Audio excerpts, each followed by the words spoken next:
Refraction through prism.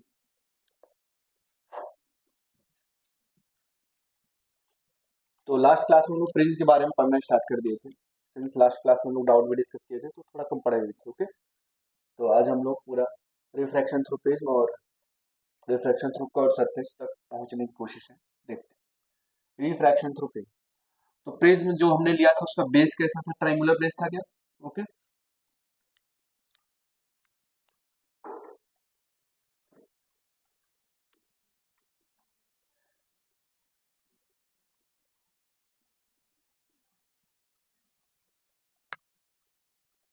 नहीं कि sir ये ट्रायंगल देखेगा, इसके पीछे पूरा मटेरियल होमोजेनियस मटेरियल, ठीक है। अब इसके थ्रू हम रिफ्रैक्शन पढ़ने जा रहे हैं। इससे हमने लाइट रे को इंसिडेंट किया, इसको हमने बोला इंसिडेंट रे। जहां पे ये लाइट रे इंसिडेंट होती थी सरफेस को, उसको हम क्या बोलते थे? Point of incidence. उस पॉइंट ऑफ इंसिडेंस पे हम क्या खींचते थे? कर्व के हम टेंजेंट, ठीक है। टेंजेंट खींचा और फिर इसके ऊपर हम क्या ड्रॉ करते थे? नॉर्मल। ठीक, चलो हाँ आ जाओ।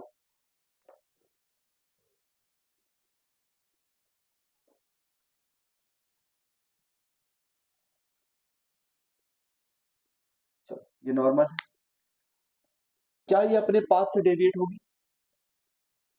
मान लो ये रिफ्रैक्टिव इंडेक्स इसका म्यू है और बाहर एयर है, क्या ये रे अपने पाथ से डिफरेंट, बिल्कुल से मीडियम चेंज हो गया तो अपने पाथ से डेविएट होने वाली। मान लो ये ऐसे चलिए, अब इस सरफेस से जब ये रेज टकराई तो क्या ये पॉइंट ऑफ इस सरफेस के लिए ये जो रेज आ रही है इंसिडेंट रेज का काम करेगी और ये पॉइंट ऑफ इंसिडेंस का काम करेगा। इस पे हम क्या ड्रॉ करेंगे? नॉर्मल।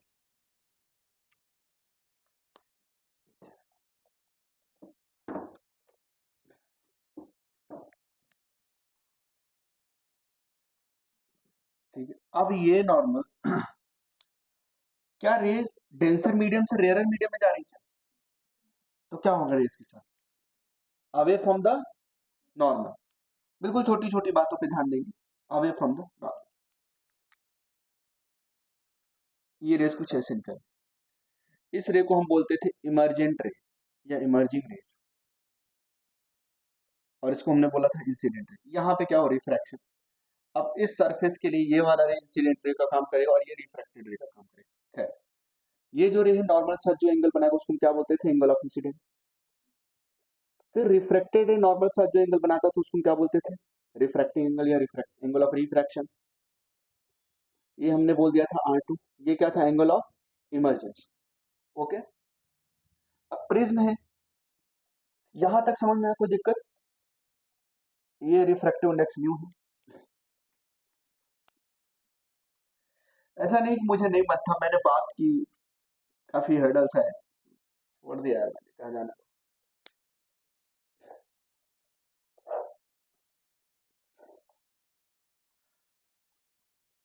तो अभी ये रेज अगर मान लो प्रिज्म नहीं होता, ये रेज बिल्कुल सीधी चली जाती है ना।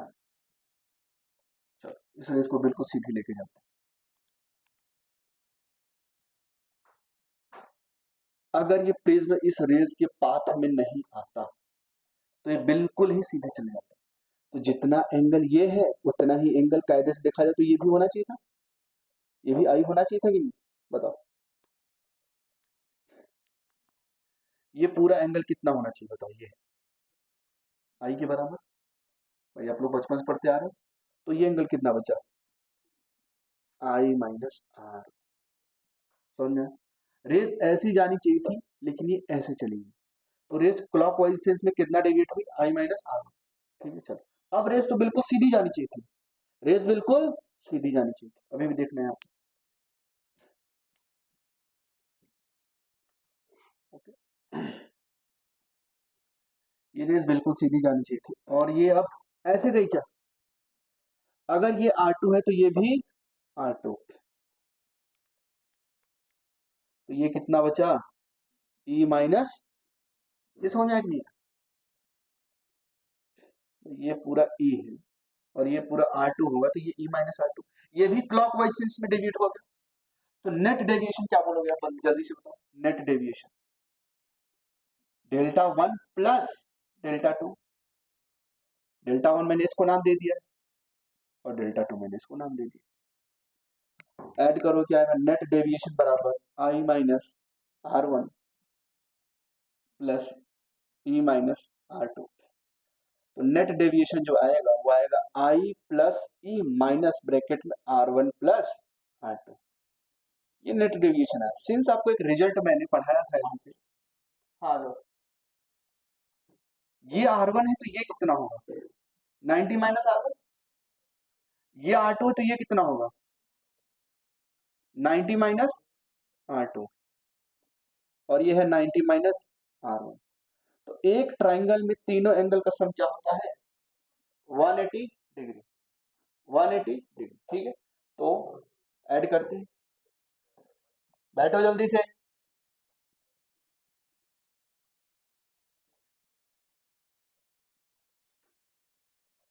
ये 180 डिग्री हो, ठीक है।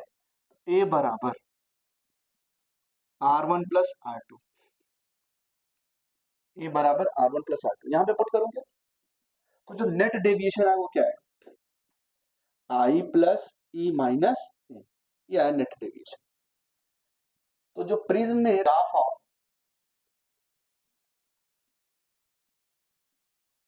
Graph of deviation versus angle of incidence, ठीक है। चलो, तो इसका जो ग्राफ बनता है कुछ इस तरीके से बनता है, साथ साथ लिखते रहिए आप लोग। डेविएशन,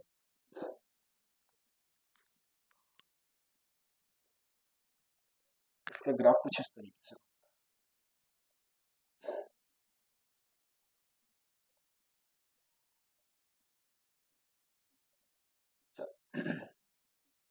कोई पैराबोला मत बोल देना है, पैराबोला नहीं, ये एक एसिमेट्रिक कर्व, ठीक है, एसिमेट्रिक कर्व, कोई पैराबोला मत बोल देना इसको, ठीक है, नॉट पैराबोला। मान लो मुझे यहाँ पे एक डेविएशन मिला, क्या मुझे दो एंगल के लिए मिल रहा है, क्या दो एंगल मुझे सेम डेविएशन मिला, इस कर्व पे मैं गया तो मुझे दो एंगल के लिए सेम डेविएशन मिल रहा है, ओके। इसमें से हम एक को एंगल ऑफ इंसिडेंस बोल देते हैं और दूसरे को एंगल ऑफ इमर्जेंस बोल देते हैं। अभी देखो एग्जांपल के थ्रू समझ लेते हैं। फॉर एग्जांपल मान लो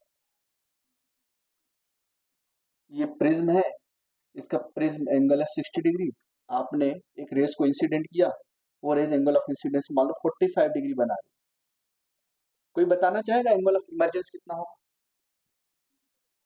हाँ 45 डिग्री होगा, कौन बोल रहा है? अरे भाई फॉर्मूला में देखो ना, डेल्टा बराबर आई प्लस ई माइनस ए। अगर मैं बोलूं मेरा डेविएशन, एक मिनट रुको, डेविएशन भी दे देता हूँ, ठीक।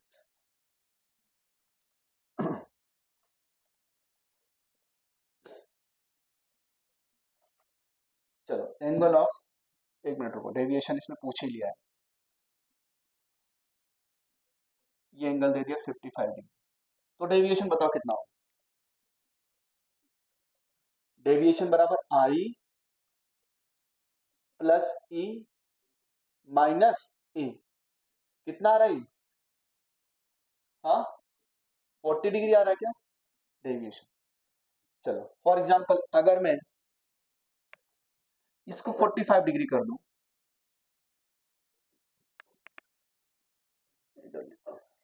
इसके लिए आई प्लस ई माइनस ए, 45 degree plus 55 degree minus 60 degree, तो ये आएगा आपका 40 डिग्री। अब नेक्स्ट केस में देखना आप लोग, सेम प्रिज्म है, अब मैंने एंगल ऑफ इंसिडेंस को चेंज कर दिया, ये अपना आई था और ये अपना ई है, अब मैंने एंगल ऑफ इंसिडेंस को क्या कर दिया चेंज कर दिया, अब उसको मैंने बोल दिया 55 डिग्री और ये 45 डिग्री। चलो बताओ डेविएशन क्या लिखोगे यहाँ, डेविएशन क्या लिखोगे 55 डिग्री प्लस 45 डिग्री माइनस कितना आया, क्या जब एंगल ऑफ इंसिडेंस 45 डिग्री था और एंगल ऑफ इमर्जेंस 55 डिग्री था तो मुझे डेविएशन मिला 45 डिग्री, मैंने रिवर्स कर दिया, एंगल ऑफ इंसिडेंस 55 डिग्री कर दिया और एंगल ऑफ इंसिडेंस 45, तो भी अपने को सेम डेविएशन मिल रहा है, ठीक है। इसका मतलब क्या समझ में आया, ये जो दो एंगल है इसमें से एक एंगल इंसिडेंस एंगल का काम करेगा, दूसरा किसका काम करेगा? अगर मैंने बोला एंगल ऑफ इंसिडेंस 45 डिग्री है, एंगल ऑफ इमरजेंस कितना था? 55 डिग्री। 40 डिग्री के लिए अगर मैंने बोला सॉरी 40 डिग्री डेविएशन, अगर मैंने यहाँ पे कर दिया angle of incidence, for example angle of incidence अगर यहाँ पे 45 डिग्री कर देता, सॉरी 55 डिग्री, सर यहाँ पे एंगल ऑफ, यहाँ तो नहीं भाई, एंगल ऑफ इंसिडेंस का ही लाइट में, sorry axis, angle of incidence का, अगर मैंने एंगल ऑफ इंसिडेंस 55 डिग्री रखना है तो यही आना पड़ेगा ना कर्व पे, ये सॉरी एक्सिस पे, यहाँ पे एंगल ऑफ इंसिडेंस कितना होगा? 45, एंगल ऑफ इमरजेंस 45 डिग्री। बात समझ में आ रही? उल्टा लिख दिया क्या मैंने? अगर E बराबर 55 डिग्री है तो I बराबर 45 डिग्री लिखना पड़ेगा, और यहाँ पे E बराबर 55 डिग्री, ठीक है। जब एंगल ऑफ इंसिडेंस 45 डिग्री है तो इमर्जिंग अपना कितना था? 55 डिग्री, तो डेविएशन कितना मिला? 40 डिग्री। जब एंगल ऑफ इंसिडेंस 45 डिग्री था, अरे हाँ एक मिनट रुको, ये उल्टा हो गया, आई अब जब एंगल ऑफ इंसिडेंस 55 डिग्री है और एंगल ऑफ इंसिडेंस कितना था? 45 डिग्री, तो भी अपने को क्या मिला? सेम डेविएशन मिला। तो हम बोल सकते हैं सर ऐसे दो एंगल है जिसपे अपने को क्या मिलने वाला? Same deviation. एक कहा, ठीक है बैठो, आओ बोले, मेरी आत्मा ने बोल दिया, ठीक है चलो। आई बराबर 45 डिग्री, ए बराबर 55 डिग्री, ठीक है, समझ में आया? जब एंगल ऑफ इंसिडेंस 45 डिग्री था और एंगल ऑफ इमरजेंस 55 डिग्री था, तो डेविएशन कितना मिला? अब मैंने रिवर्स कर दिया, अब एंगल ऑफ इंसिडेंस 55 डिग्री कर दिया, एंगल ऑफ इंसिडेंस 45 डिग्री कर दिया, तो भी अपने को डेविएशन क्या मिला? सेम मिला, ठीक है। तो क्या मैं ये बोल सकता हूं क्या, दो एंगल ऑफ इंसिडेंस के लिए, जिसमें से एक बार जो एंगल ऑफ इंसिडेंस लिया आपने 45 डिग्री लिया, दूसरी बार क्या लिया? हाँ, जब 45 डिग्री लिया था तो इमर्जिंग एंगल कितना है, और यहाँ पे 45 डिग्री, तो क्या रिवर्स हो गया क्या? एक दूसरे का अपोजिट हो गया, मतलब इंटरचेंज कर दिया।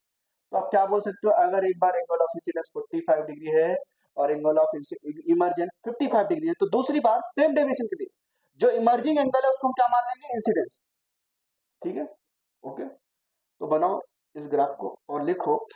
अच्छा आप ग्राफ पे आ जाओ, आप ग्राफ पे आते गए आते गए आते गए आते गए, तो एक कंडीशन ऐसी आई कि अपने को क्या मिला?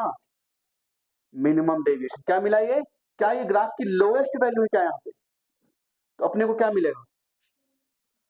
Minimum deviation. इसी को अच्छा मिनिमम डेविएशन आई बराबर क्या लिखना पड़ेगा मुझे? ई, आई बराबर ई, ठीक है। ये वो कंडीशन है जब अपने को क्या मिलेगा? Minimum deviation. तो मिनिमम डेविएशन की कंडीशंस क्या है? आई बराबर ई, जब यहाँ पे ई की जगह पे आई रखूंगा तो मिनिमम डेविएशन क्या मिलेगा? 2i माइनस ए, ठीक है। पहले इतना ग्राफ बनाओ और एग्जांपल्स वगैरह लिखो सर, कोई बात नहीं, देर से सुधर लेकिन जब जागो तभी सुधर। चलो नोट लगा के लिखो, for same value of deviation, for same value of deviation, for same value of deviation we have two angle of incidence, we have two angle of incidence,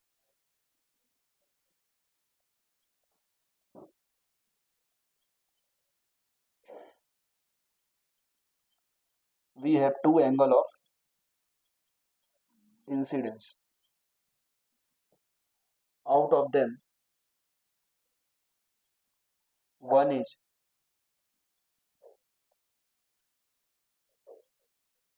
incidence and other is emergent, ठीक है। one is called angle of incidence, one is incidence angle and other is emerging phase, मतलब angle i equal to angle r, दूसरा R1 बराबर R2 हो जाता है, third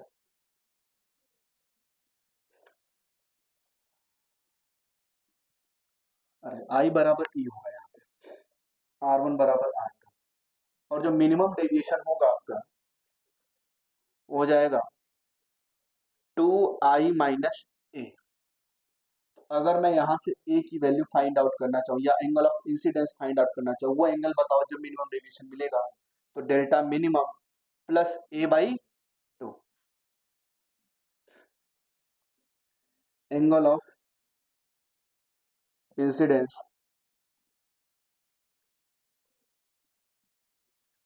for minimum deviation, for minimum deviation.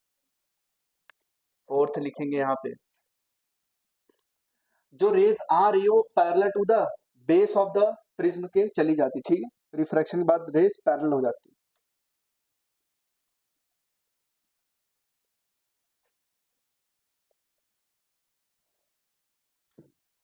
अच्छा, आप लोग पढ़ते थे ना ए बराबर R1 प्लस R2, सिंस, ऐसे लिखो, ए बराबर हो जाएगा 2R। क्यों? सिंस आपको पता है ए बराबर R1 plus R2 and R1 बराबर R2, ए बराबर क्या लिख दोगे? 2R। फिफ्थ लिखो, जो रिफ्रैक्टिव इंडेक्स आएगा प्रिज्म का वो आएगा, यहाँ पे लिखता हूँ फिफ्थ, जो प्रिज्म का रिफ्रैक्टिव इंडेक्स आएगा वो आएगा म्यू बराबर sine A plus delta minimum by 2 divided by sine A by 2। Six लिखिए, rays become parallel to the base of prism, to the base of prism. अभी ये सारी बातें डिराइव करेंगे जो मैंने कंडीशन लिखा है, अभी ये सारे डिराइव कर देंगे जो रिजल्ट्स लिखा है। कंडीशन फॉर, पहली कंडीशन क्या है? एंगल ऑफ इंसिडेंस और एंगल ऑफ इमर्जेंस क्या होना चाहिए? बराबर। दूसरा कंडीशन क्या है? R1 और R2 बराबर होना चाहिए। मिनिमम डेविएशन जो है वो क्या है? 2i माइनस ए। वो कौन सा एंगल ऑफ इंसिडेंस है जिसपे अपने को मिनिमम डेविएशन मिलेगा? ये है वो angle of deviation, sorry incidence. आपने क्या लिखा? एंगल ऑफ प्रिज्म बराबर 2 टाइम्स ऑफ R। म्यू बराबर जो refractive index of prism, mu यहाँ पे क्या है? लिख लेना, म्यू क्या है? Refractive index of prism, refractive. तो आपको पता है for minimum deviation angle of incidence और एंगल ऑफ इमर्जेंस बराबर होना चाहिए। भाई ग्राफ में आप लोगों ने यही पढ़ा ना, यही तो पढ़ा, डेल्टा वर्सेस आई।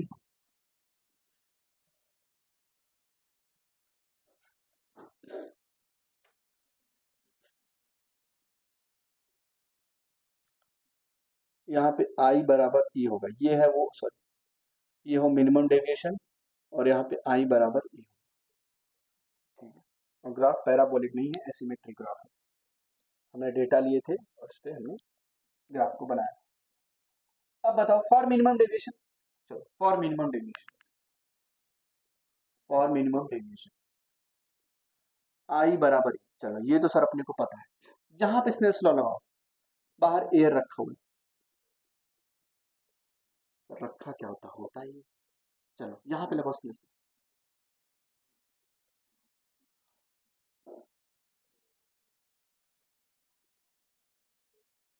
क्या सही लिखा है? आई बराबर ही फॉर मिनिमम डेविएशन, तो साइन आई रख सकता हूँ यहाँ पे, दो साइन आई और साइन आई, ये दोनों कंपेयर करूंगा, कंपेयरिंग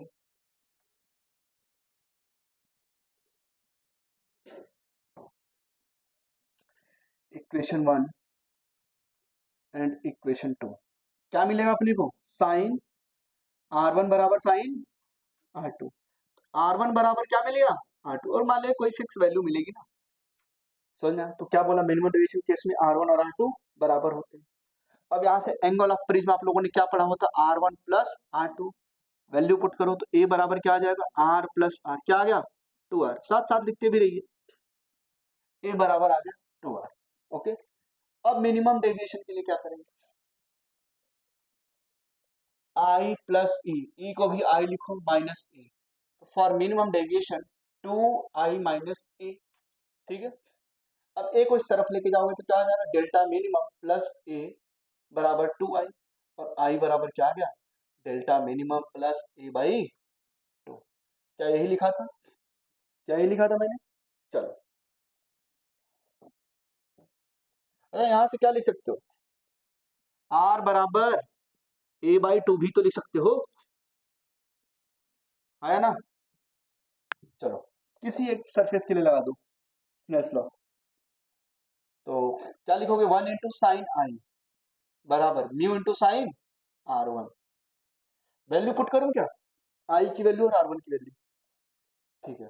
अब सिंस R1 क्या है, R ही तो है, R1 बराबर R2 बराबर R, तो यहाँ पे R लगाओ। आई की वैल्यू पुट करो, sine delta minimum plus A by two बराबर mu sine A by two. R की वैल्यू क्या है, ए बाई टू। तो यहाँ से रिफ्रैक्टिव इंडेक्स निकल के क्या आएगा, sine A plus delta minimum divided by two divide by sine A by two. ये आपका निकल के अगर refractive index of the prism, prism का जो मटेरियल उसका रिफ्रैक्टिव इंडेक्स क्या है, ये निकल के आएगा। समझ में आया? चलो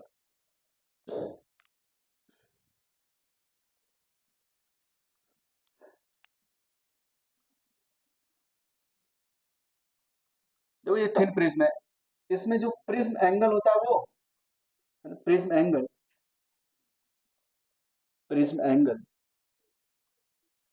is less then 5 degree. Prism angle is less then 5 degree होता है तो हम क्या बोल देंगे, ये थिन प्रिज्म का केस है, ठीक है। सब कुछ पैरामीटर्स फिनोमिना सब सेम चलेगा, सारी कैलकुलेशन यहाँ पे करके दिखाएंगे। Since angle is very small, since angle is very small, देखो पूरे फिजिक्स में आप लोगों ने डेरिवेशन जो भी क्या हमने वहां पे क्या माना होता है, angle is very small, sine theta is approximately equal to theta, sine theta is approximately equal to tan theta, ये भी लिख दिया, ठीक। आप लोगों ने स्प्रिंग मास सिस्टम पढ़ा था, उसमें स्प्रिंग को मासलेस मान लिया, ठीक है, क्या पॉसिबल है, स्प्रिंग मासलेस हो गया तो मतलब, तो हमने जितने भी फिजिक्स पढ़ी सब आइडियल कंडीशंस के लिए पढ़ी, रियल फिजिक्स हमने नहीं पढ़ी है, ठीक है, ओके। हम सारे केसेस बिल्कुल दायरा है उसका लिमिट लिमिट कर देते थे, बिल्कुल लिमिट कर देते थे, ताकि हमें आसानी हो जाए, जिस लेवल पे आप लोगों को पढ़ाया जा रहा है बिल्कुल ही आइडियल कंडीशंस में लिए, ताकि आपको कोई भी कॉम्प्लिकेशन ना फेस करना पड़े। बस एक टूल्स है, उस टूल्स के बारे में जान जाओ, ठीक है। जैसे मान लो कोई ऐप आप डाउनलोड करते हो, तो उसको चलाने के पहले उसके बारे में जानते हो ना, कैसे यूज किया जाएगा टूल्स वगैरह, ठीक है, ओके। फॉर एग्जाम्पल मान लो इंस्टाग्राम हो गया, स्नैपचैट हो गया, ठीक है, उसमें भी मैंने सुना है स्ट्रीक वगैरह मेंटेन करते हैं, खैर, तो ब्रश कर रहे हैं सुबह सुबह मिरर में फोटो लगा के स्ट्रीक मेंटेन हो, खैर। तो ये जो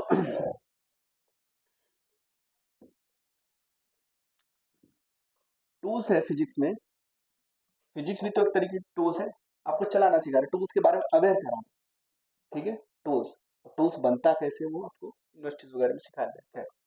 angle is very small, if since angle is very small hence, या लिखो if angle is very small then, if angle is very small then sin theta is approximately equal to theta, tan theta is approximately equal to theta, cos theta is approximately equal to 1, sin theta is approximately equal to tan theta।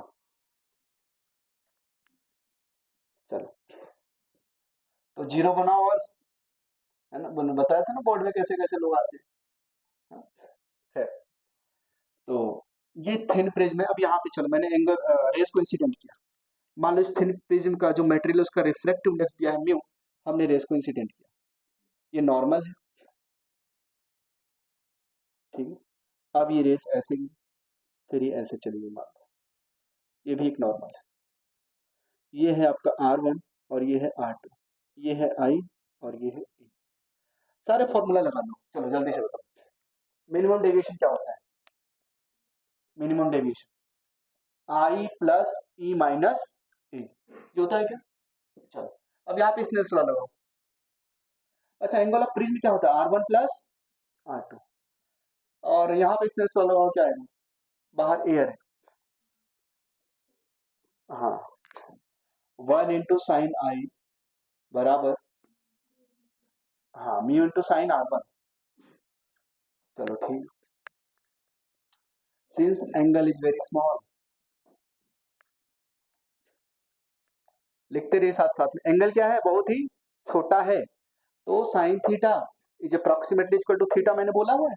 यहाँ बताओ sign आई को क्या लिखूंगा, हाँ आई, sign R1 को क्या लिखूंगा,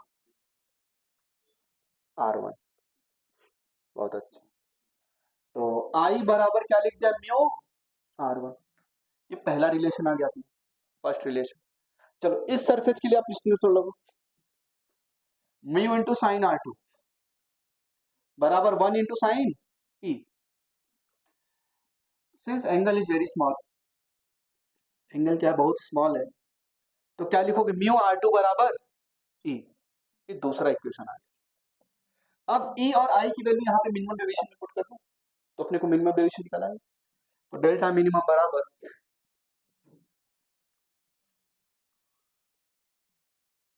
delta minimum लिखना पड़ेगा, सिर्फ डेल्टा लिखो, ये डेविएशन होता था ना मिनिमम को भी नहीं बनाया, ठीक, अभी सिर्फ और सिर्फ डेविएशन को, तो जो डेविएशन आएगा I प्लस E माइनस ए, आई की वैल्यू क्या है, म्यू R1, E की वैल्यू क्या है, म्यू R2 माइनस ए, म्यू कॉमन ले लूं क्या यहाँ से, म्यू ब्रैकेट में R1 प्लस R2 माइनस ए, R1 प्लस R2 क्या होता है, प्रिज्म एंगल, तो mu into A minus A, तो जो डेविएशन आएगा in case of thin prism क्या आया, म्यू माइनस 1 इंटू ए, या deviation in case of thin prism, समझा, चलो नोट डाउन करो, डेविएशन बराबर म्यू माइनस 1 इंटू ए, थोड़ा ध्यान से समझेंगे, डिस्पर्सन, जब प्रिज्म के ऊपर हम व्हाइट लाइट को इंसिडेंट करते हैं, किसको व्हाइट लाइट बोले, तो सन से जो रेज आ रही है, अगर हमने प्रिज्म के ऊपर इंसिडेंट किया तो व्हाइट लाइट को 7 कॉन्स्टिट्यूएंट कलर्स में ब्रेक कर देता है, इसी फिनोमेना को हम क्या बोलते हैं, डिस्पर्सन, ठीक है। व्हाइट लाइट अभी मैंने प्रिज्म बनाया था, अभी तो रेज नहीं आ रही, आप लोग घर पे ट्राई करना, ठीक है, एक पतीला लेना, ठीक है, उसमें पानी डालना और एक मिरर उसमें डालना, सनलाइट सामने, ठीक है, तो जो रिफ्लेक्शन जहाँ पे जाएगा वहां पे देख कलर्स दिखेंगे आपको, ठीक है, ओके। तो यहाँ पे होगा तो क्या इंक्रीज होगा, लैम्डा इंक्रीज होगा, और फ्रीक्वेंसी क्या होगा, डिक्रीज होगा, अपोजिट डायरेक्शन में होगा तो रिवर्स कर देना, ठीक है। चलो, तो रेड लाइट की जो वेवलेंथ है बहुत ही ज्यादा है, अभी आपने पढ़ा थिन प्रिज्म के केस में जो डेविएशन होता है वो क्या होता है, म्यू माइनस 1 इंटू ए, ये होता है क्या, अच्छा आप लोगों को मैंने एक रिलेशन पढ़ाया था, म्यू बराबर सी अपॉन में वी, या म्यू बराबर सी अपॉन में एफ लैम्डा, तो यहां से एक रिलेशन हमने डिराइव किया था, mu is inversely proportional to lambda. अच्छा अगर इसका एक प्रॉपर रिलेशन देखोगे तो कॉशी रिलेशन करके आता है, म्यू बराबर A plus B by lambda plus C by lambda square, ऐसे करके आता है, ठीक है, उसको हम बोलते हैं कॉशी रिलेशन, कॉशी रिलेशन ये वहीं से आया, कॉशी रिलेशन, खैर इतना काम का है नहीं अपने, तो अपने को सिर्फ और सिर्फ इतना पता होना चाहिए कि लैम्डा बढ़ाओगे तो म्यू कम होगा, इनवर्स रिलेशन है ना भाई, ठीक है। तो जैसे मान लो ठंड बढ़ेगी आपकी एक्टिविटी स्लो होगी ना, इनवर्स रिलेशन में, गर्मी बढ़ती है तो आपकी एक्टिविटी फास्ट हो जाती है, ठीक है, तो वहां पे डायरेक्ट रिलेशन, गर्मी बढ़ाओ एक्टिविटी फास्ट करो, ठीक है, तो यहाँ पे वैसा ही कुछ है, इनवर्स रिलेशन।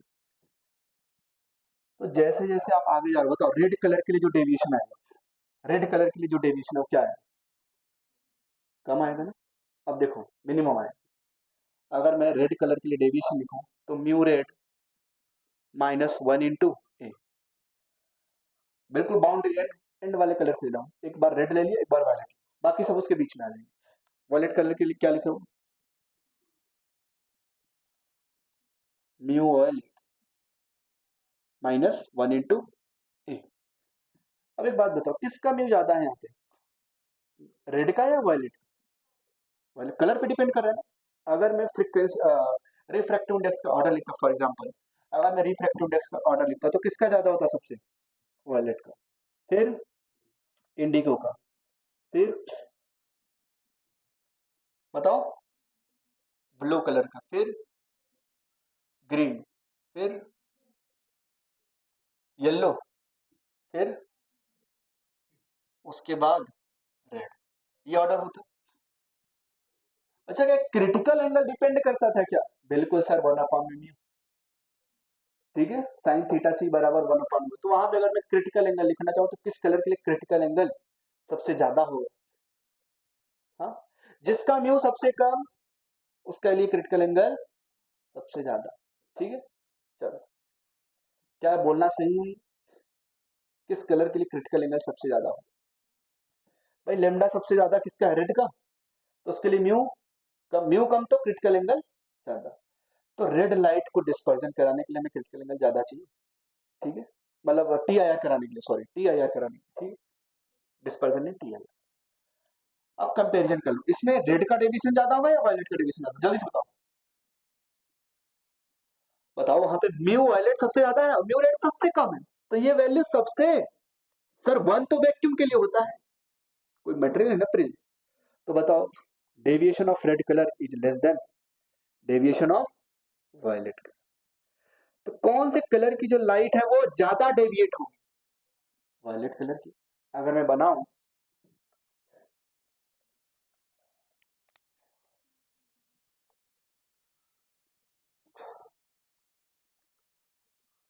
चलो ध्यान देना सभी,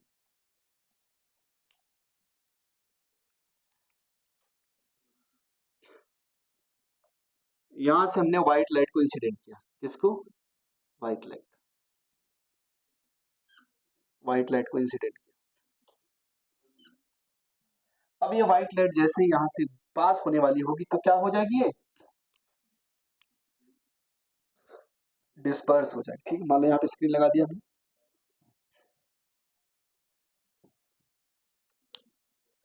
रेड कलर का डेविएशन कम है, मतलब वो बहुत ही कम यहाँ पे अगर मैं नॉर्मल ड्रॉ करूं तो रेड कलर बिल्कुल ऐसे जाएगी लगभग।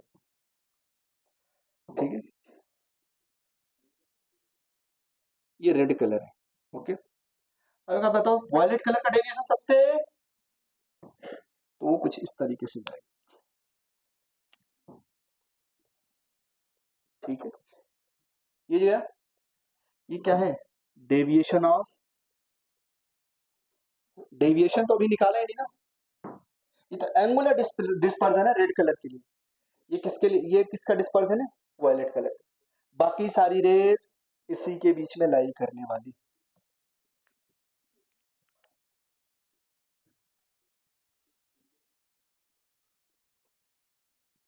ठीक है,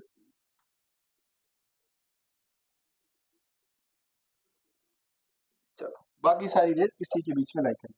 ये अपना रेड कलर है, बनाते रहे साथ साथ। ये अपना रेड कलर है और ये अपना वायलेट कलर। तो सबसे ज्यादा डेविएट कौन हुआ ये बताओ? Violet colour. सबसे कम डेविएट कौन? क्यों? क्योंकि इसका वेवलेंथ सबसे ज्यादा, वेवलेंथ सबसे ज्यादा तो म्यू सबसे कम, म्यू सबसे कम तो डेविएशन सबसे कम। ठीक है, मीन डेविएशन और डिस्पर्सिव पावर, कितने एंगल में ये लाइट फैली हुई है, इसी को हम क्या बोलते हैं? Angular dispersion. ठीक है, पहले तो बताओ कौन से कलर के लिए डेविएशन सबसे ज्यादा था? वॉयलेट कलर के लिए। अभी देख लो, ये लाइट की रेस बिल्कुल सीधी जानी चाहिए थी, बिल्कुल सीधी जानी चाहिए थी। क्या ये सीधी जा पाएगी? नहीं सर, बीच में आपने प्रिज्म लगा दिया। देखो सभी लोग इधर, बीच में मैंने क्या कर दिया? प्रिज्म लगा दिया। अब रेड कलर के लिए अगर मैं डेविएशन बात करूं, सिर्फ और सिर्फ रेड कलर की, व्हाइट लाइट तो बिल्कुल सीधी जानी चाहिए थी, इसको हमने पीछे की तरफ एक्सट्रापोलेट किया, तो किसका डेविएशन आया? Deviation of red colour. ठीक है सर, रेड, ये रेज ऐसी जानी चाहिए थी लेकिन ऐसे क्लॉकवाइज सेंस में डेविएशन हुआ क्या? तो ये डेविएशन ऑफ रेड कलर। ठीक है, ये क्या है? वॉयलेट कलर है। ये वॉयलेट कलर के बिल्कुल पीछे की तरफ, ये किसका डेविएशन है? वॉयलेट कलर का। ठीक, ये रेस तो बिल्कुल सर देखो, ये जो डेविएशन है ये रेड कलर का डेविएशन है। सॉरी, रेड कलर बनाऊं सही से, रुको एक मिनट, अभी रुक जाओ। चलो, ये रेस सीधी जा रही थी, मैंने क्या किया? प्रिज्म लगाया और रेस डेविएट हो गई। ये रेड कलर ऐसी चलेगी, तो रेड कलर और इनिशियल ओरिजिन ओल्ड रेस और न्यू रेस के बीच का जो डेविएशन है ये क्या है? रेड कलर के लिए। ठीक है, ओके, ये बिल्कुल सीधे जा रही थी, न्यू रेस ऐसे डेविएट हो और ये डिस्पर्स। तो एक अकेला प्रिज्म दो काम कर रहा है, डेविएशन भी कर रहा है और डिस्पर्सन भी कर रहा है। ठीक है ना, एक अकेला प्रिज्म दो काम कर रहा है, deviation as well as dispersion. तो ये रेड कलर का डेविएशन है, ये बताओ वायलेट कलर, ठीक है। अगर मैं इसको लिखूं डेविएशन ऑफ रेड कलर, ये किसका डेविएशन है? Violet colour, deviation of violet. किसका डेविएशन तुमको ज्यादा दिख रहा है?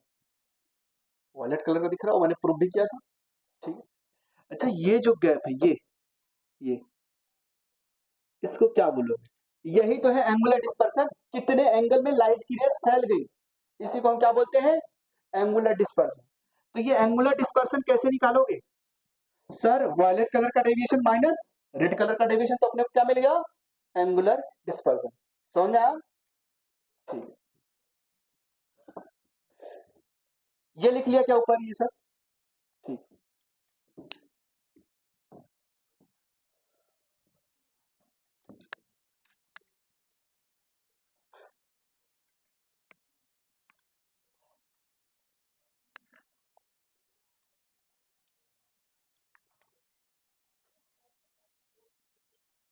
Angular dispersion, angular dispersion theta.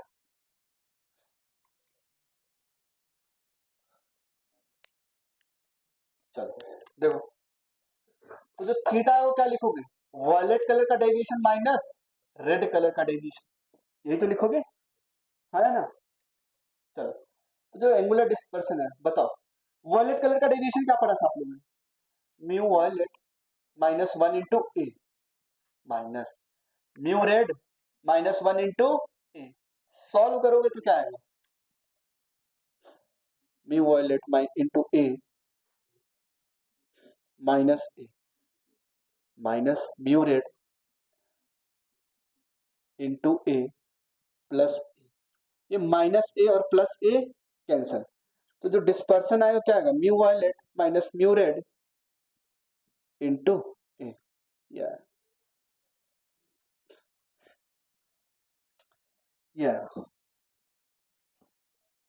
ठीक है, ये है अपना एंगुलर डिस्पर्सन। क्या क्या है? समझ में आया क्या है, कैसे करना है? ऑपरेशन लगाना, ठीक है, बोर्ड मास। सिंपल पूछा था, ठीक है। चलो, तो आपको ये जो ए आया है इसको कट नहीं करना, ठीक है। ये ए मल्टीप्लाइड है इसके साथ, ओके, पता चले यही कट कर दिए, वो मल्टीप्लाइड है इसके साथ। चलो देखो, नेक्स्ट है डिस्पर्सिव पावर। तीन चीजें हमने पढ़ा, एंगुलर डिस्पर्सन, मीन डेविएशन और डिस्पर्सिव पावर पढ़ने जा रहे हैं। डिस्पर्सिव पावर, इसको हम ओमेगा से डिनोट करते हैं, डिस्पर्सिव पावर। यह जो प्रिज्म है इसने रेस को कितना ज्यादा डिस्पर्स किया हुआ है, इसी को हम क्या बोलते हैं? Dispersive power. कितना ज्यादा इसने कलर्स को दूर दूर फैला के रखा हुआ है, ठीक है, ओके। चलो, कोई डाउट रहा करे बिल्कुल विदाउट हेजिटेशन पूछा कर, ठीक है, तो आपको सीखने को ही मिलेगा। डिस्पर्सिव पावर, तो जो डिस्पर्सिव पावर आएगा वो आता है angular dispersion, angular dispersion, angular dispersion divided by mean deviation, mean deviation. तो ओमेगा बराबर क्या लिखोगे? थीटा। एंगुलर डिस्पर्सन को किससे डिनोट करते थे? मीन डेविएशन को डेल्टा मीन से, तो theta upon delta mean. Value put किया जाए, बताओ एंगुलर डिस्पर्सन की वैल्यू क्या होती थी? Mu red minus mu, mu violet minus mu red होता था, हाँ बिल्कुल, क्योंकि म्यू वायलेट ज्यादा है, minus mu red into A divided by yellow colour के लिए refractive index minus one into A से ए। तो जो डिस्पर्सिव पावर आएगा क्या आएगा? Refractive index for violet colour divided by refractive index for red colour divided by refractive index of yellow colour minus one. ये आ गया आपका डिस्पर्सिव पावर, ये आ गया आपका डिस्पर्सिव पावर। नोट डाउन करिए फटाफट। तो एक अकेला प्रिज्म क्या करता था? डेविएशन भी कर रहा है और डिस्पर्सन भी कर रहा है, ठीक है। चलो अभी ये पढ़ के आपको कुछ ब्रेक दे देते हैं 5-10 मिनट का, उसके बाद फिर से पढ़ेंगे। लिखो डिस्पर्सन, कॉम्बिनेशन ऑफ प्रिज्म,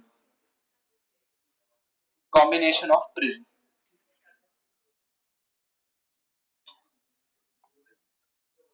इसे फर्स्ट केस पढ़ने जा रहे हैं, dispersion, dispersion without deviation, without deviation, ठीक है।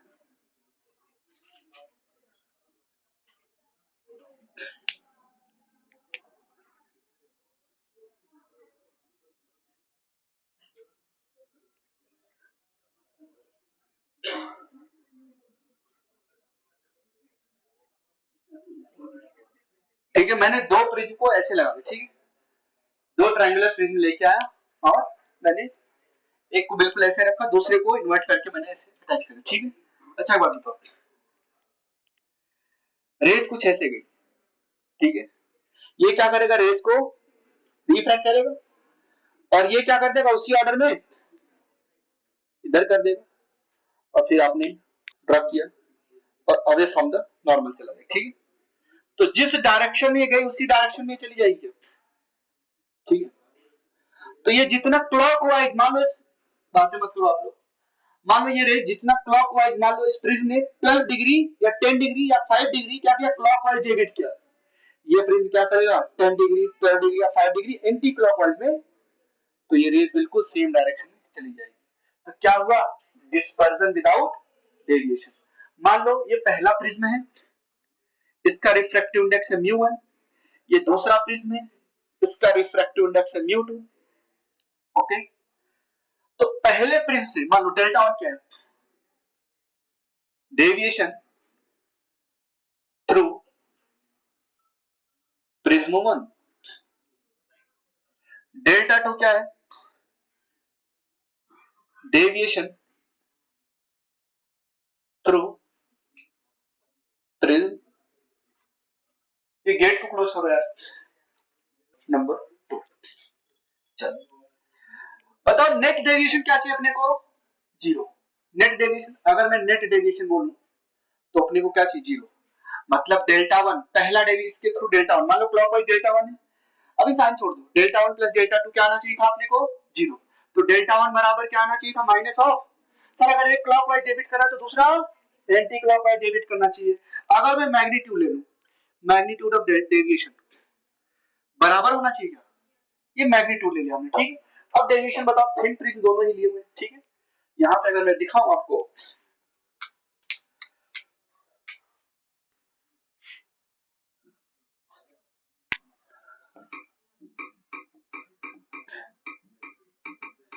कॉम्बिनेशन ऑफ प्रिज्म, क्या लिख रहा है, skin care, combination of prism,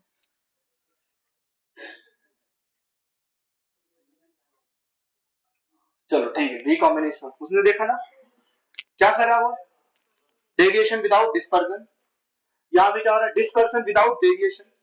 तो नेट डेविएशन अपने को क्या मिला, बराबर मिलना चाहिए, वो तो नेट डेविएशन 0 मिला, ठीक है। लेकिन जितना, हाँ नेट डेविएशन 0 है, जितना इस प्रिज्म ने, जितना इस प्रिज्म ने डेविएट किया क्लॉकवाइज, उतना इसने क्या कर दिया एंटी क्लॉकवाइज। तो मैग्नीट्यूड बराबर, अगर मैग्नीट्यूड लिखूं तो क्या लिखूंगा बताओ, फर्स्ट प्रिज्म की वजह से क्या लिखूंगा,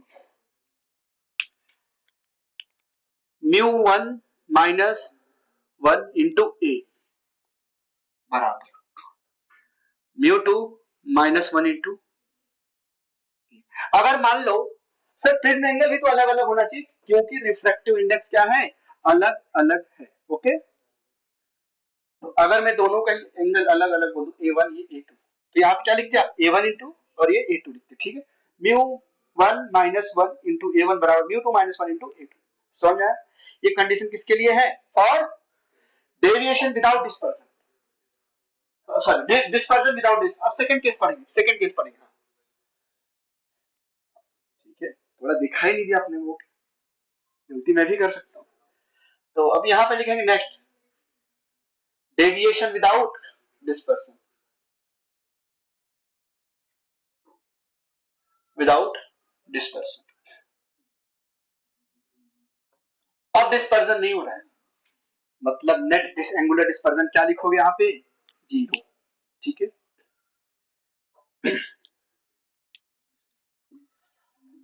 तो जो नेट एंगुलर डिस्पर्सन आएगा वो क्या आना चाहिए, 0, मतलब θ1 प्लस θ2। मान लो इसने जो डिस्पर्सन किया था, इस प्रिज्म से लाइट रेज डिस्पर्स हुई होंगी और इसने उनको कंबाइन कर दिया हुआ, ठीक है, देखा था आप लोगों ने ग्राफ में रिकॉम्बिनेशन। इसने क्या किया, लाइट को ब्रेक किया 7 कॉन्स्टिट्यूएंट कंपोनेंट्स में। इसने क्या किया, 7 कॉन्स्टिट्यूएंट कंपोनेंट्स को मिला के एक कर दिया, ठीक है, और एक व्हाइट लाइट चली गई। तो ये कौन सा केस है, डेविएशन विदाउट डिस्पर्सन। तो θ1 प्लस θ2, तो यहाँ पे क्या लिखोगे, θ1 बराबर माइनस ऑफ θ2, ये आएगा।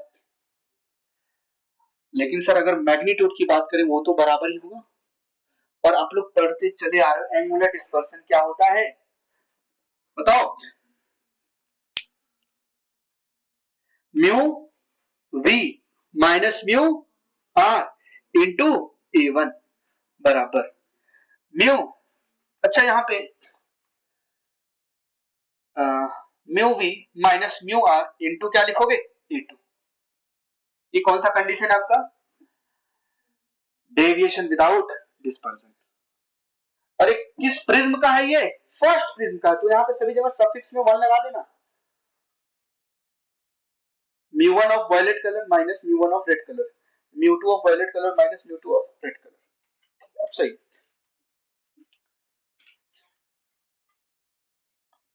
आपको बता दिया, ठीक है। प्रिज्म में मैंने हमने पहले फॉर्मूला डिराइव किया, प्रिज्म एंगल और रिफ्रैक्टिव एंगल के बीच का रिलेशन निकाला, डेविएशन बराबर क्या पड़ा, I plus E minus A, R1 plus R2 बराबर ए, और जो डेविएशन का फॉर्मूला आया था, sorry refractive index in case of minimum deviation. Minimum deviation condition क्या थी, I बराबर E, एंगल ऑफ इंसिडेंस बराबर एंगल ऑफ इमर्जेंस, R1 बराबर R2, R बराबर सॉरी A बराबर 2R, R बराबर A बाई 2, और जो रिफ्रैक्टिव इंडेक्स आया था sine A plus del m by 2 divided by sine A by 2, ठीक है। फिर हमने थिन प्रिज्म का केस पढ़ा, फिर उसके बाद हमने क्या पढ़ा, combination of sorry angular dispersion, deviation and dispersive power, और फिर उसके बाद हमने क्या पढ़ लिया, कॉम्बिनेशन ऑफ प्रिज्म। अब ये सारी बातें हमने पढ़ी, अब इस पे हम न्यूमेरिकल्स करेंगे कुछ, ठीक है। तो अभी आप लोगों को मैं ब्रेक दे दे रहा हूँ 5 मिनट का, उसके बाद में पढ़ूंगा, ठीक है।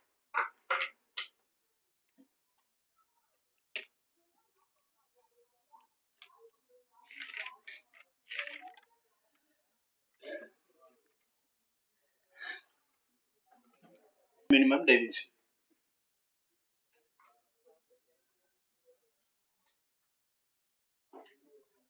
फर्स्ट ऑप्शन है 180 डिग्री माइनस है, 180 डिग्री प्लस ए, 180 डिग्री माइनस 2 है, 180 डिग्री प्लस 2। ये आपसे पूछा है, मिनिमम डेविएशन फाइंड आउट करना है, ओके। तो देखो कैसे करेंगे इसको,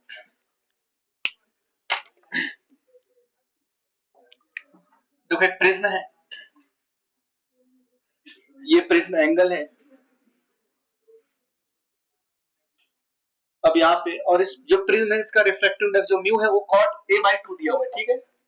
रिफ्रैक्टिव इंडेक्स ऑफ प्रिज्म क्या दिया हुआ, cot a बाई 2। आपसे क्या पूछा हुआ है, मिनिमम डेविएशन। तो आपको फॉर्मूला पता होगा मिनिमम डेविएशन का, क्या था, साइन ए प्लस सॉरी रिफ्रैक्टिव इंडेक्स बराबर, अभी अपने को ये नहीं बोला कि थिन है या थिक है, तो अगर पूछ लिया मिनिमम डेविएशन बताओ और अपने को रिफ्रैक्टिव इंडेक्स दिया cot a बाई 2, तो जनरली हम म्यू बराबर sine A plus del minimum by 2 का फॉर्मूला लगाएंगे, ठीक। अगर नहीं दिया तो थिन प्रिज्म देगा तो मेंशन करेगा, ठीक है, साइन ए प्लस मिनिमम डेविएशन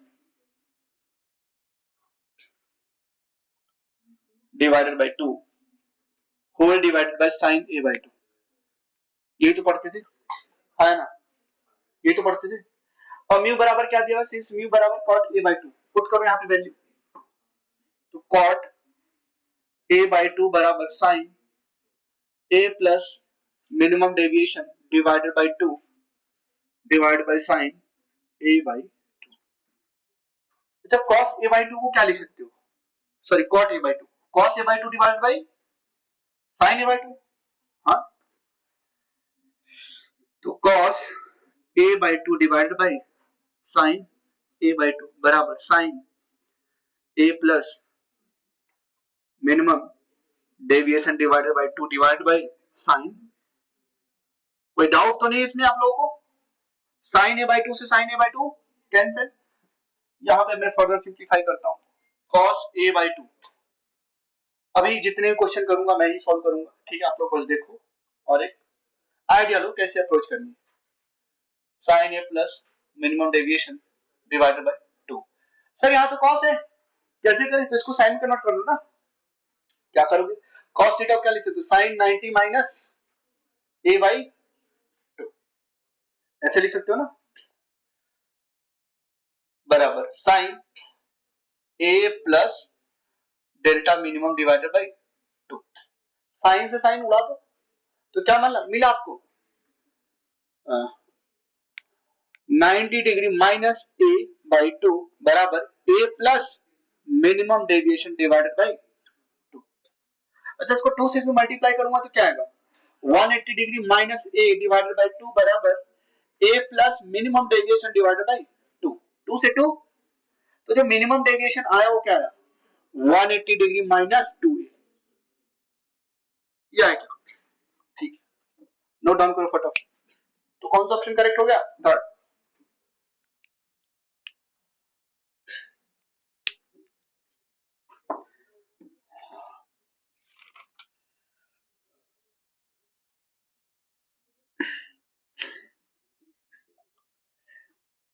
ये थिन प्रिज्म है, प्रिज्म कैसा दिया? Thin prism. ओके, ये है एंगल ऑफ प्रिज्म और इस प्रिज्म का रिफ्रैक्टिव इंडेक्स है म्यू। बोल रहा है अगर रेज नॉर्मली इमर्ज हो रहा है, नॉर्मली इमर्ज हो रहा है तो एंगल ऑफ इंसिडेंस बताओ। तो मान लो ये आपने लाइट रेज को इंसिडेंट किया, ये नॉर्मल है, ये है एंगल ऑफ इंसिडेंस। रेज कैसा इमर्ज हो रहा है? मतलब इस सरफेस पे ये नॉर्मल जा रहा है क्या? अगर मैं इस रेज को ऐसे आगे की तरफ ले जाऊं, बिल्कुल अगर नॉर्मली है इस सरफेस पे, फॉर एग्जांपल अगर इस सरफेस पे नॉर्मली तो बिल्कुल सीधे चला जाएगा क्या? क्योंकि सर नॉर्मली है तो एंगल ऑफ इंसिडेंस जीरो, तो एंगल ऑफ रिफ्रैक्शन भी जीरो। यहाँ पे बिल्कुल नॉर्मली E बराबर जीरो है, ठीक है, नॉर्मली सरफेस के इमर्ज हो रहा है, तो जो मैं इस पे नॉर्मल ड्रॉ करूंगा तो एंगल ऑफ इमर्जेंस जीरो, तो एंगल ऑफ रिफ्रैक्शन भी जीरो, यहाँ पे जो R2 होगा वो भी जीरो, तो बिल्कुल ये 90 डिग्री पे चला गया, ठीक है।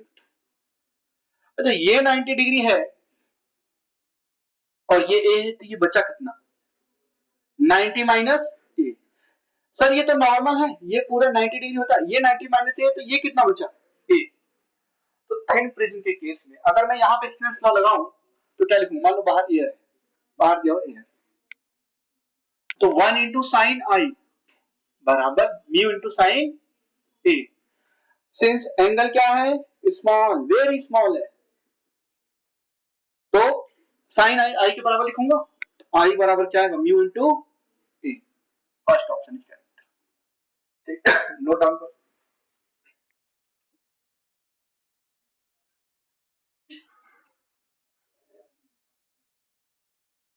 Depth of object divided bye mu. अगर ऑब्जर्वर रेयर मीडियम में था, ऑब्जेक्ट डेंसर मीडियम में था, तो डेप्थ ऑफ इमेज क्या था? D by mu. अगर मैं दोनों तरफ डिफरेंशिएट कर दूं विद रिस्पेक्ट टू टाइम, तो depth of image divided by dt equal to depth of object divided by dt into 1 upon mu. तो क्या जाएगा? Velocity of image equal to velocity of object divided by, समझ में आया? बस differentiate करना था वहां पे, ठीक है। चलो खैर उसको मैं करवाऊंगा आपको, आज ही करवाने वाला था, कल करवा लेंगे, कोई बात नहीं। आज पूरा प्रेजेंट पे पढ़ते हैं, घर पे जाके डीपीपी से मैं सेंड करूंगा, उससे लगाओ क्वेश्चन या तो मॉड्यूल से लगाओ, ठीक है। पहले ट्राई करना डीपीपी से लगाने, ठीक है। आज मैं डीपीपी कोशिश करूंगा कि सेंड कर दूं, अगर मैं सेंड नहीं कर पा रहा हूं तो आप लोग मॉड्यूल से लगाना है, ठीक है। चलो नेक्स्ट क्वेश्चन देखेंगे। In the given situation find angle of incidence. तो सिचुएशन बना देते हैं।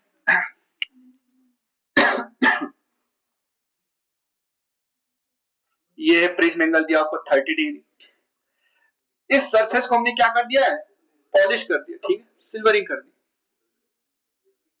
सिल्वरिंग या बोले तो पॉलिश कर दिया, ठीक है। चलो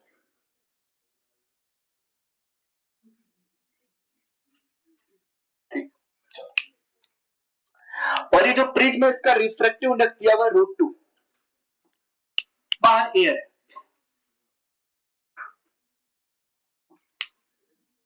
आपने लाइट, अब देखो लाइट रे अपने पाथ को रिट्रेस कब करेगा, जब इस पे नॉर्मली इंसिडेंट होगा। क्या मैं यहां से लाइट रेस को इंसिडेंट कर रहा हूं, ठीक है,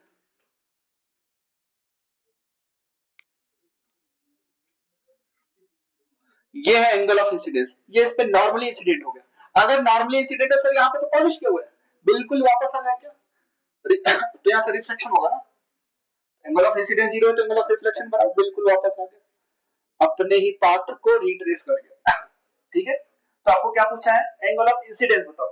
तो एक बात बताओ, ये 90 डिग्री तो और ये 90, ये 30 डिग्री, तो ये बचा कितना, हानिया, ये कितना बचा,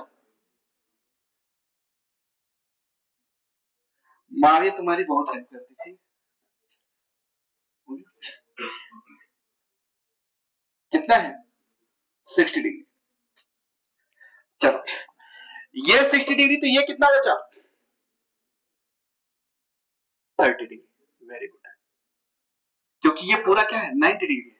अब निकाल पाओगे, इसमें एक्स्ट्रा लगाओ यहाँ पे 1 इंटू साइन आई बराबर म्यू इंटू साइन 30 डिग्री, तो एंगल ऑफ इंसिडेंस पूछा था, साइन आई बराबर √2 इंटू साइन 30 डिग्री वाले 1/2, कट करोगे तो यहाँ पे क्या आएगा 1/√2, तो एंगल ऑफ इंसिडेंस क्या आ गया 45।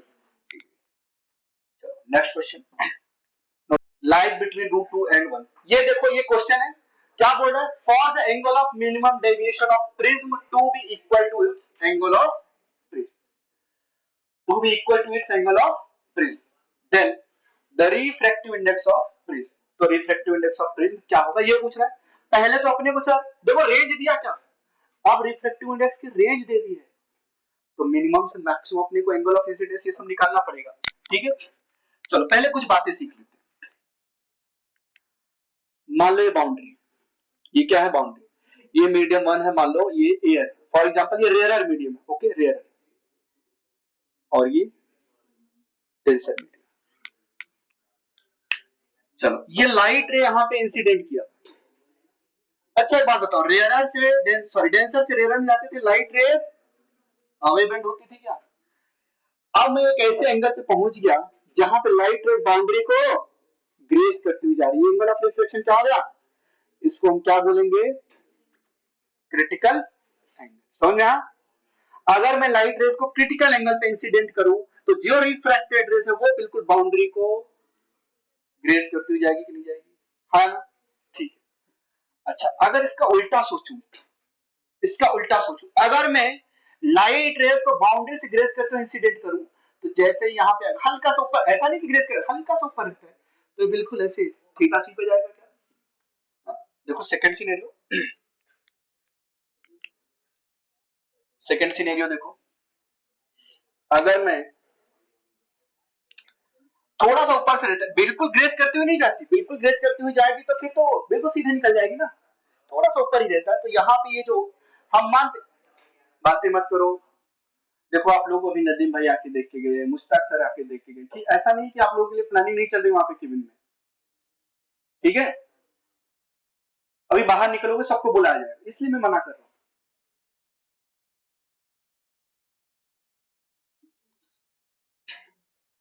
बताओ ये एंगल कितना होगा, वो सब आ रहे हैं देख रहे हैं क्या चल रहा है, और तुम लोगों की है आओ सर, यही चल रहा है, बच्चे भगवान का रूप होते हैं। तो ठीक है, थीटा सी समझ में आया, रेयर से डेंसर में चली गई, डेंसर में जाती है तो टुवर्ड्स द नॉर्मल बेंड करती है क्या, ठीक है ये नॉर्मल है।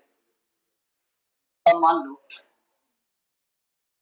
अब मान लो प्रिज्म पे मैंने लाइट को इंसिडेंट करा, फॉर एग्जांपल प्रिज्म पे मैंने लाइट को इंसिडेंट करा,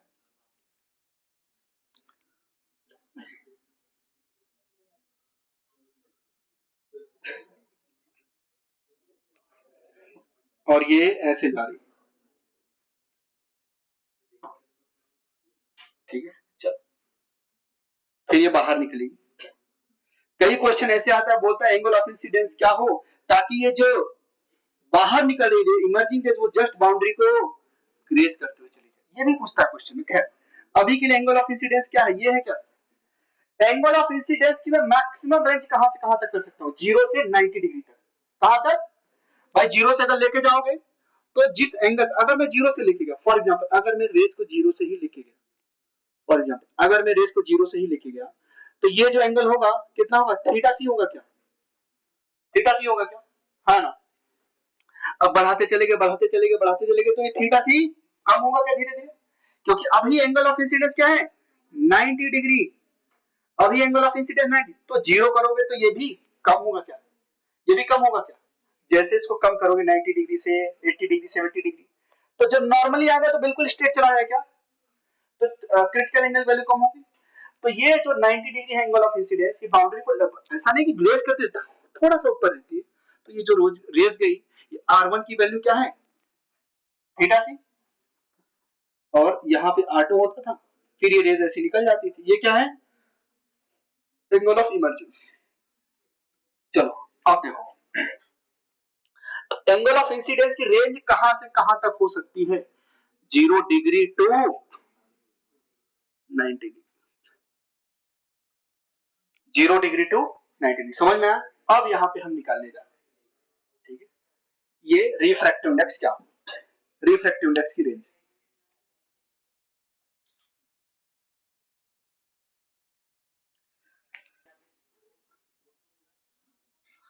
अभी रुक जाओ, अभी क्वेश्चन पढ़ो सिर्फ, क्या बोला, for the angle of minimum deviation of a prism to be equal to its angle of prism, question में दिया क्या है, फॉर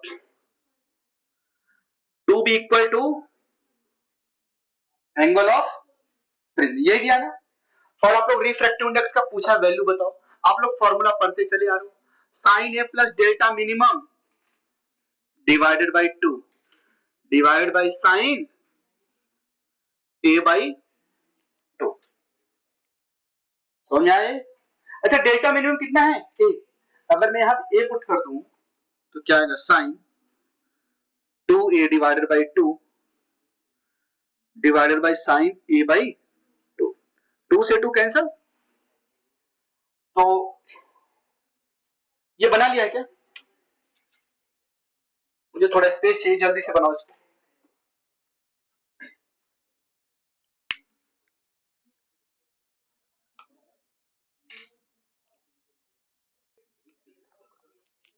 ये रेंज है भाई साहब,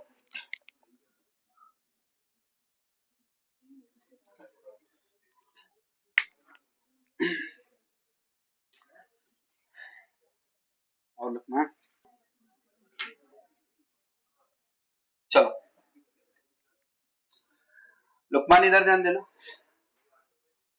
दिख रहा है, ये लाइट रेज जब अंदर जा रही है तो ये प्रिज्म क्या कर रहा है, बेंट कर रहा है क्या, अभी देखो एक वापस भी आ रही है, एक वापस भी आ रही क्या, ये लाइट